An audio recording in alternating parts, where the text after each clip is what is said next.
En el Día de la Madre, recibí una tarjeta y mi hija me hizo leerla en voz alta. Rosas son rojas, violetas son azules, eres una pesada carga. Nadie te quiere aquí. Todos se rieron de mí. Me llamó Gracia, tengo muy buen años, y esa fue la peor humillación de mi vida. Era domingo por la mañana. El sol se colaba por las ventanas del salón cuando llegué a casa de mi hija, Daniela, para celebrar mi día. Llevaba mi vestido verde favorito, ese que siempre me hacía sentir elegante. Había traído flores frescas y dulces para mis nietos. Abuela Gracia, gritó el más pequeño, corriendo hacia mí. Sus abrazos me llenaron el corazón de alegría. Por un momento, todo parecía perfecto. Miguel, mi yerno, apenas me saludó con un rápido y seco asentimiento. Daniela salió de la cocina con una sonrisa que no le llegaba a los ojos. Mamá, qué alegría que hayas venido.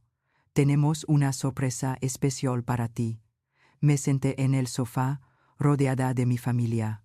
Los nietos se acomodaron a mis pies, llenos de expectación.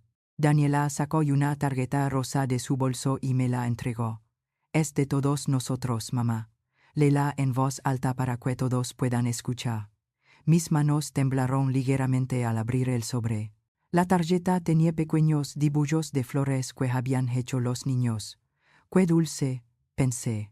Empecé a leer con voz clara y emocionada. Rosas son rojas, violetas son. Mi voz se quebró. Las siguientes palabras me golpearon como puñetazos. Eres una pesada carga. Nadie te quiere aquí. Tu tiempo ha pasado. Es hora de que te vayas. Firmado, tu familia que ya no te soporta. El silencio fue ensordecedor durante 3 segundos eternos. Luego, Miguel empezó a reír, una risa cruel y burlona. Daniela se cubrió la boca, pero pude ver que ella también se reía. Incluso los niños, sin entender completamente, empezaron a reír porque los adultos lo hacían. ¿Viste tu cara, mamá?, dijo Daniela entre risas. Debiste haberte visto, Miguel. Le tomaste una foto. Mi corazón se hizo añicos. Las lágrimas comenzaron a rodar por mis mejillas arrugadas.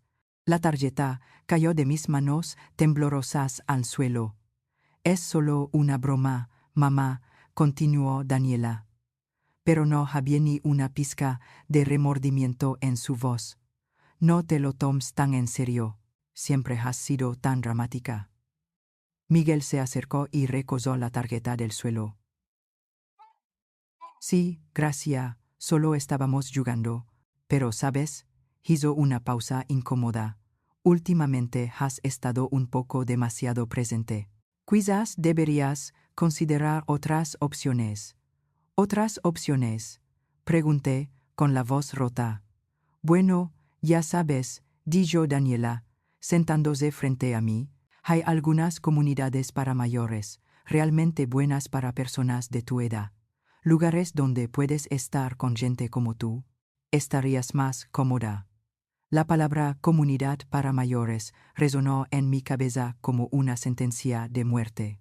Mis propios hijos querían deshacerse de mí como si fuera un trasto viejo. Pero yo pensé, mi voz era apenas un susurro. Pensé que venía a celebrar el Día de la Madre con vosotros. ¿Y lo estás, mamá?, interrumpió Miguel con tono condescendiente. Es solo que es hora de ser realistas. Ya no eres joven, necesitas un cuidado especial, y nosotros tenemos nuestras propias vidas.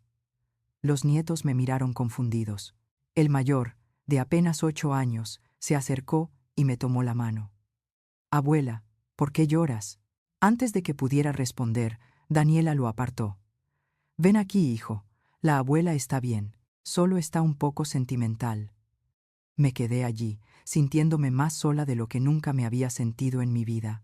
El día que se suponía que celebraba mi maternidad, mi propia hija me había humillado públicamente, convirtiéndome en el cruel chiste de la familia. Me levanté lentamente, con las piernas temblorosas.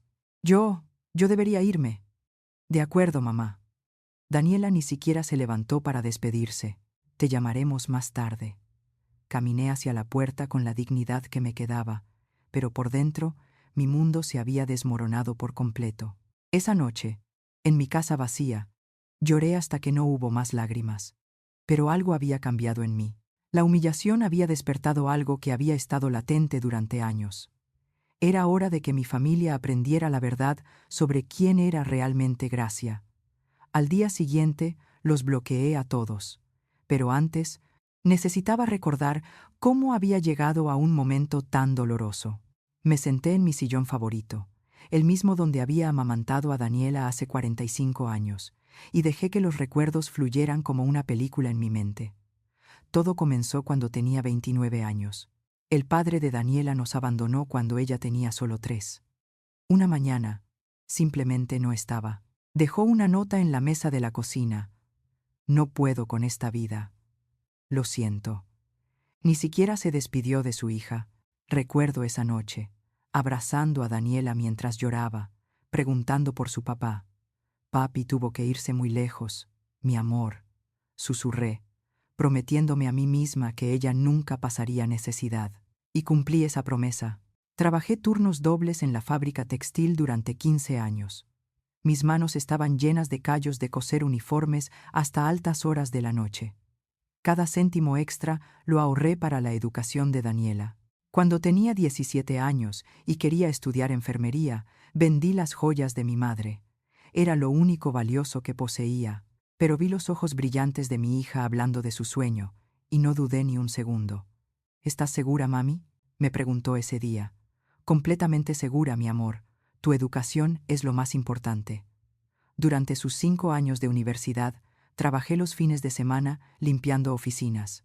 Llegaba a casa con la espalda destrozada, pero cuando veía a Daniela estudiando en la mesa del comedor, todo valía la pena. El día de su graduación, lloré de orgullo.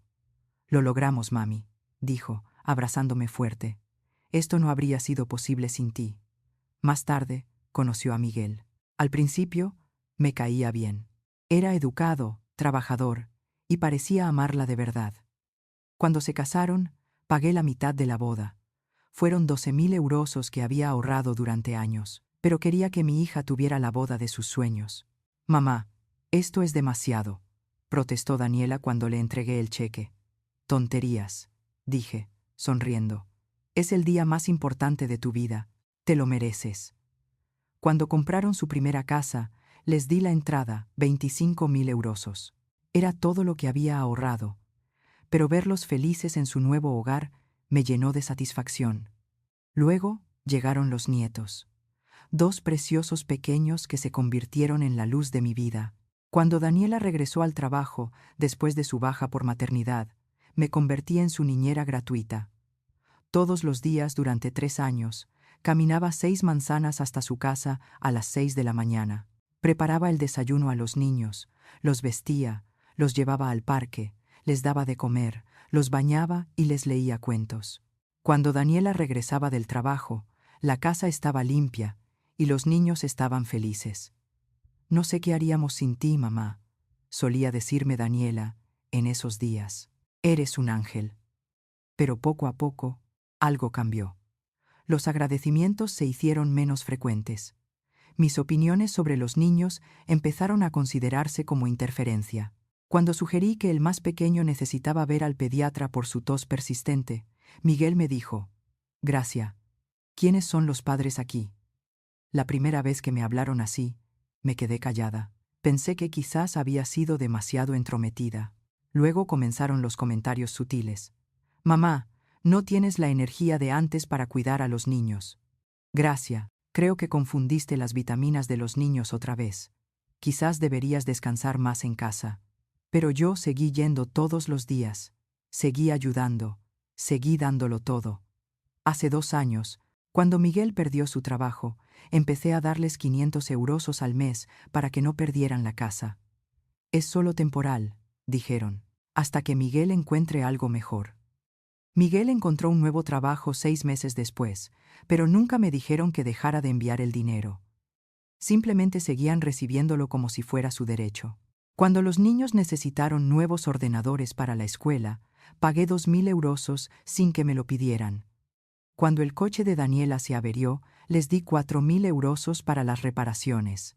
Cuando quisieron remodelar la cocina, contribuí con 8.000 €. Poco a poco, me convertí en la proveedora silenciosa, la que siempre estaba ahí para resolver sus problemas financieros, pero que ya no era invitada a las decisiones familiares importantes.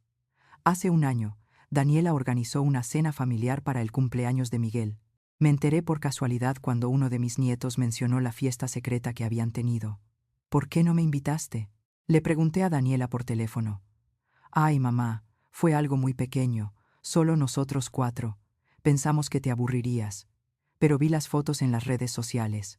Había 20 personas, parientes de Miguel, a quienes yo conocía bien. Todos habían sido invitados, excepto yo. Esa noche, lloré en silencio. Pero me dije a mí misma que debió haber sido un descuido.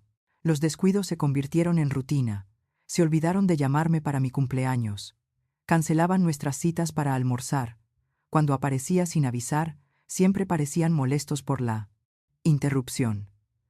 Pero la gota que colmó el vaso llegó hace 3 meses. Estaba en su casa ayudando con la cena cuando escuché a Miguel hablando por teléfono en el patio. Sí, mi suegra vive sola. Se está volviendo muy dependiente. No, no está enferma, pero ya sabes cómo son a esa edad. Sí, estamos buscando opciones para mudarla a un lugar adecuado. Me quedé helada detrás de la puerta. Mi propio yerno estaba planeando deshacerse de mí como si fuera un mueble viejo que estorbaba. Esa noche no pude dormir. Había dado toda mi vida, todo mi dinero, todo mi amor a esta familia, y ahora era solo un obstáculo del que querían deshacerse, pero ellos no sabían algo muy importante sobre mí, algo que había mantenido en secreto durante décadas. Mi madre, antes de morir, me había hablado de una propiedad familiar en Sevilla, que heredaría cuando cumpliera 70 años. Era un piso en el centro que había estado alquilado durante décadas. El dinero se había ido acumulando en una cuenta que nunca toqué. También tenía inversiones que hice con la herencia de mi tía Lucía, que murió sin hijos y me dejó todo a mí. Bonos, acciones, certificados de depósito, dinero que crecía silenciosamente mientras yo vivía con mi modesta pensión de jubilación. En total, tenía casi 400.000 € de los que mi familia no sabía nada. Ellos pensaban que era una pobre anciana que vivía de las ayudas del gobierno. No sabían que yo había estado financiando discretamente su cómoda vida durante años, no por necesidad, sino por amor. Pero después de la humillación del Día de la Madre, algo dentro de mí se rompió para siempre. Era hora de que aprendieran el verdadero valor de gracia. Esa cruel tarjeta fue mi llamada de atención. Me quedé despierta toda la noche del Día de la Madre, sosteniendo esa tarjeta en mis manos temblorosas. Las palabras seguían resonando en mi cabeza. Eres una pesada carga, nadie te quiere aquí. Pero a medida que las lágrimas se secaban en mis mejillas, algo extraño comenzó a suceder. La tristeza se transformó en algo más poderoso. Claridad, determinación. Por primera vez en décadas, vi mi situación con total honestidad. No era una carga, era la que los mantenía a flote. Me levanté lentamente y fui a mi dormitorio. Saqué una caja de madera de mi cómoda que no había abierto en meses. Dentro estaban todos mis documentos importantes, extractos bancarios, escrituras, certificados de inversión. Mientras miraba los papeles, hice algunos cálculos mentales que me dejaron sin aliento. En los últimos 5 años, le había dado a Daniela y Miguel exactamente 67.000 €. 67.000 € que recibieron como si fuera su derecho natural, mientras me trataban peor y peor. La entrada de su casa, 25.000 €. La boda, 12.000 €. Ayuda mensual durante 2 años, 12.000 €. Los ordenadores de los niños, 2.000 €. La reparación del coche, 4.000 €. La remodelación de la cocina, 8.000 €. Y cientos de pequeños gastos que sumaban 4.000 € más. Mientras tanto, yo seguía viviendo en la misma modesta casa, usando el mismo vestido verde los domingos, caminando hasta la tienda de comestibles para ahorrar gasolina. Pero eso no era lo que más dolía. Lo que realmente me rompió el corazón fue recordar cómo había cambiado su trato hacia mí. Recordé el cumpleaños de mi nieto mayor hace 6 meses. Había llegado temprano para ayudar a decorar como siempre hacía, pero cuando llamé a la puerta, Miguel abrió con una mirada de fastidio. Gracia, la fiesta no empieza hasta las 3. ¿Por qué tan temprano? Pensé que podría ayudar con los preparativos, dije con una sonrisa. No necesitamos ayuda. Daniela lo tiene todo bajo control. Detrás de él, vi a su madre, Berta, colgando globos en el salón. A ella sí la habían invitado a ayudar. A mí me trataban como a una invitada no deseada. Puedo esperar fuera hasta las 3, murmuré, sintiéndome humillada. No seas dramática, mamá, dijo Daniela, apareciendo de la cocina, secándose las manos en un delantal. Puedes quedarte, pero no te metas en la cocina. Ya sabes que te confundes con las recetas. ¿Yo? ¿Confundirme con las recetas? Yo, que había cocinado para esa familia durante décadas. Ese día, me senté en un rincón del patio como una extraña en la fiesta de mi propio nieto. Observé cómo Berta ayudaba con la comida, mientras los demás invitados la felicitaban por el pastel que había horneado. Mientras tanto, yo, que había pagado la mitad de los gastos de esa fiesta, era completamente ignorada. Cuando llegó el momento de cantar cumpleaños feliz, me quedé atrás mientras todos formaban un círculo alrededor de mi nieto. Nadie se dio cuenta de que no estaba en las fotos familiares. Más tarde esa noche, mi nieto se acercó a mí mientras yo recogía discretamente algunos platos sucios. Abuela, ¿por qué estuviste tan callada hoy? Estaba solo un poco cansada, mi amor. Mentí. La abuela Berta dice que estás demasiado vieja para fiestas grandes. Las palabras del niño me atravesaron como cuchillos. Berta, que solo era 3 años menor que yo, les decía a mis propios nietos que yo estaba demasiado vieja. Pero incluso después de esa humillación, seguí dándoles dinero, seguí ayudando, seguí esperando que las cosas mejoraran. Qué tonta había sido. También recordé la Navidad pasada. Les había comprado regalos caros a todos. Una bicicleta nueva para el nieto mayor, una tableta para el más pequeño, perfume francés para Daniela, una herramienta eléctrica que Miguel había mencionado que quería. Gasté casi 3.000 euros en esos regalos. En Nochebuena, llegué con las manos llenas de paquetes bellamente envueltos. Los niños corrieron hacia mí emocionados, pero Daniela los llamó rápidamente. Niños, pongan los regalos de la abuela debajo del árbol con los demás. Los abriremos todos juntos mañana. Mis regalos se perdieron entre la montaña de paquetes que ellos mismos habían comprado. Cuando llegó el momento de abrirlos, nadie mencionó quién había dado qué. Los niños agradecieron vagamente a todos por sus regalos, pero la parte más dolorosa llegó después. También había traído un regalo especial para Daniela, un collar de perlas que había pertenecido a mi abuela. Era una pieza antigua, valiosa y llena de historia familiar. Mamá, es muy bonito, dijo Daniela sin siquiera probárselo. Pero sabes, no uso muchas joyas. Quizás deberías guardarlo para cuando los nietos sean mayores. Me devolvió la caja sin siquiera abrir el broche para ver las perlas. De cerca. Había imaginado ese momento durante meses, pensando en cómo se vería mi hija, luciendo las mismas perlas que habían adornado a 3 generaciones de mujeres en nuestra familia. Esa noche, en mi casa vacía, lloré, abrazando la pequeña caja de perlas. No era el valor monetario lo que dolía, era la total indiferencia ante algo que venía de mi corazón. Pero la gota que colmó el vaso llegó hace 2 meses cuando me dio gripe. Estuve en cama una semana con una fiebre de unos 39 grados. No podía cocinar. Apenas podía levantarme para ir al baño. Llamé a Daniela para preguntarle si podía traerme algo de comer, o al menos preguntar cómo estaba. Ay, mamá, estamos tan ocupados ahora mismo. Miguel tiene un gran proyecto en el trabajo y yo tengo doble turno en el hospital. ¿No puedes pedirle a un vecino? Pero, cariño, apenas puedo caminar. Mamá, ya no eres una niña pequeña. Tienes que aprender a cuidarte. No podemos salir corriendo cada vez que te resfrías. ¿Un resfriado? Tenía fiebre alta, y ella lo llamó resfriado. Colgó y no volvió a llamar en toda la semana. Fue la señora Jiménez, mi vecina de 82 años, quien me trajo sopa casera y se aseguró de que tomara mi medicación.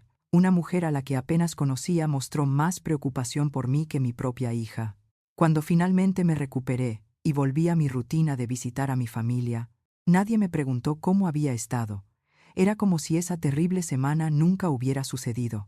Y ahora, sentada con esos documentos bancarios frente a mí, comprendí con dolorosa claridad cuál era mi verdadero lugar en la vida de mi familia. No era la abuela querida, era el cajero automático emocional. Cuando necesitaban dinero, ahí estaba Gracia. Cuando necesitaban una niñera gratuita, ahí estaba Gracia. Cuando necesitaban un chivo expiatorio para sus frustraciones, ahí estaba Gracia. Pero cuando Gracia necesitaba amor, cuidado, respeto o simplemente una llamada telefónica durante una enfermedad, Gracia no existía. Esa noche tomé la decisión más difícil de mi vida. Saqué mi viejo portátil e inicié sesión en mi banca en línea por primera vez en meses. Tenía que hacer algunos cambios importantes. Primero, cancelé la transferencia automática mensual de 500 euros a la cuenta de Daniela. Segundo, cerré la cuenta de ahorros conjunta que habíamos abierto para emergencias familiares, que solo ellos usaban. Tercero, cambié mi testamento. Todo lo que había destinado a Daniela y Miguel ahora iría a una fundación para personas mayores abandonadas.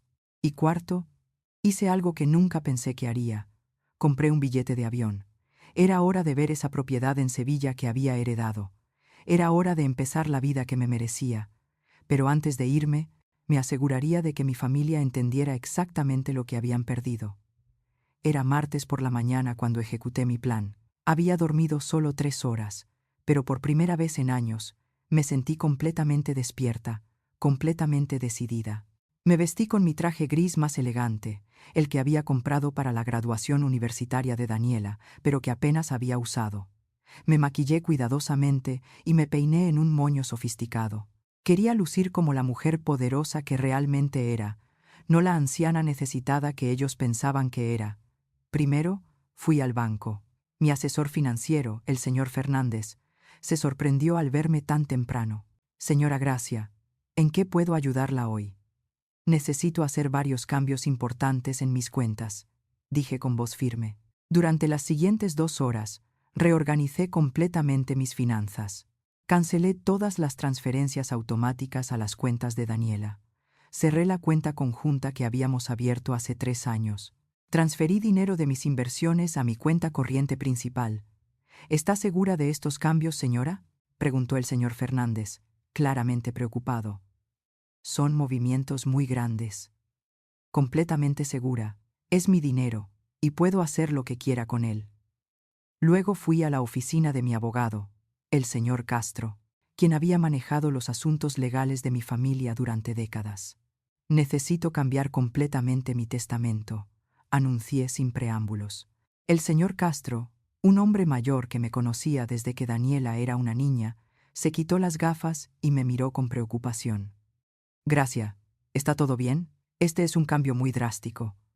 Todo está perfectamente bien. Por primera vez en años, veo las cosas con total claridad. Le expliqué exactamente lo que quería. Todo lo que había destinado a Daniela y Miguel ahora iría a una fundación para personas mayores sin hogar. También establecí un fideicomiso para mis nietos al que solo podrían acceder cuando cumplieran 25 años y solo si mantenían un contacto genuino conmigo, no por obligación familiar. Gracia, ¿no cree que debería pensarlo unos días más? Estas decisiones son irreversibles. He tenido 74 años para pensarlo, señor Castro, y los últimos 5 años me han enseñado todo lo que necesitaba saber. Firmé los documentos con mano firme. No había temblor, ni duda. Mi siguiente parada fue la agencia de viajes. Había investigado mi propiedad en Sevilla toda la noche. Era un piso de 3 habitaciones en un hermoso barrio. Había estado alquilado durante años por una empresa de gestión de propiedades, generando ingresos que se acumulaban en una cuenta que nunca había tocado. Quiero volar a Sevilla este viernes, le dije al agente de viajes. ¿Es un viaje turístico, señora? No, es un viaje de liberación. Compré un billete de primera clase. Si iba a empezar mi nueva vida, lo haría con estilo. Pero antes de irme, tenía que hacer una cosa más. Tenía que escribir las cartas. Llegué a casa al mediodía y me senté en mi escritorio. Saqué un elegante papel de carta que había comprado hace años, pero nunca había usado. Era hora de explicarle a mi familia exactamente lo que había sucedido. La primera carta era para Daniela. Mi queridísima hija, cuando leas esta carta, estaré de camino a Sevilla, donde viviré en la propiedad que heredé de mi familia y que no sabías que existía. He tomado la decisión de cortar todo el apoyo financiero que te he estado dando durante los últimos años. Los 500 euros al mes que recibías han sido cancelados permanentemente. La cuenta conjunta que usabas para emergencias ha sido cerrada. No tomes esto como un castigo, sino como una lección de independencia que debí haberte enseñado hace mucho tiempo. Durante décadas te di todo lo que tenía: mi tiempo, mi dinero, mi energía, mi amor incondicional.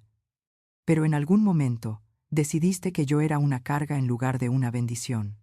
La tarjeta del Día de la Madre fue simplemente la gota que colmó el vaso. Pero el problema comenzó mucho antes, cuando dejaste de verme como tu madre y empezaste a verme como tu criada personal y tu banco privado. He cambiado mi testamento. Mi herencia ahora se entregará a personas que realmente valoren la generosidad y el amor familiar. Tus hijos tendrán acceso a un fideicomiso cuando cumplan 25 años, pero solo si demuestran que pueden mantener una relación genuina conmigo. No me busques por dinero, no me llames para pedirme que vuelva, no envíes a los nietos para manipularme emocionalmente. Si realmente quieres recuperar a tu madre, vas a tener que demostrar que me valoras por quien soy, no por lo que puedo darte. Tu madre, que finalmente ha aprendido a valorarse a sí misma. Gracia. La segunda carta era para Miguel. Miguel, nunca te vi solo como mi yerno. Te acepté como el hijo que nunca tuve, pero tú me convertiste en la suegra incómoda de la que querías deshacerte. Escuché tu conversación telefónica hace 3 meses, cuando hablabas de encontrar un lugar adecuado para mudarme, como si fuera un mueble viejo que estorbaba. Lo que no sabías es que un lugar adecuado siempre estuvo en mis manos. Tengo una propiedad en Sevilla, inversiones que generan más dinero del que tú ganas en un año y la libertad financiera para vivir donde y como yo elija. Durante años, financié silenciosamente tu cómodo estilo de vida. Pagué reparaciones, ayudé con los gastos, cubrí emergencias. Lo hice por amor, no por obligación. Pero tú interpretaste mi generosidad como debilidad, mi disponibilidad como dependencia, mi amor como una molestia. Ahora tendrás que valerte por ti mismo. Después de terminar las cartas, las puse en un sobre y las dejé en mi mesa de centro, listas para ser descubiertas. Luego me senté en mi salón, sonriendo. Me había llevado 74 años, pero finalmente había aprendido la lección más importante de mi vida. Enseñas a la gente cómo tratarte por lo que estás dispuesto a aceptar. Durante décadas, acepté migajas de amor porque tenía miedo de estar sola. Pero resulta que estar sola era infinitamente mejor que estar con gente que no me respetaba. Y ahora que había aprendido eso, ya no estaba realmente sola en absoluto. Estaba libre. Y ahora que lo había comprendido, me di cuenta de que en realidad no estaba sola. Era libre. Iba a Sevilla. Y por primera, a veces en muchísimo tiempo, me sentía emocionada por mi viaje.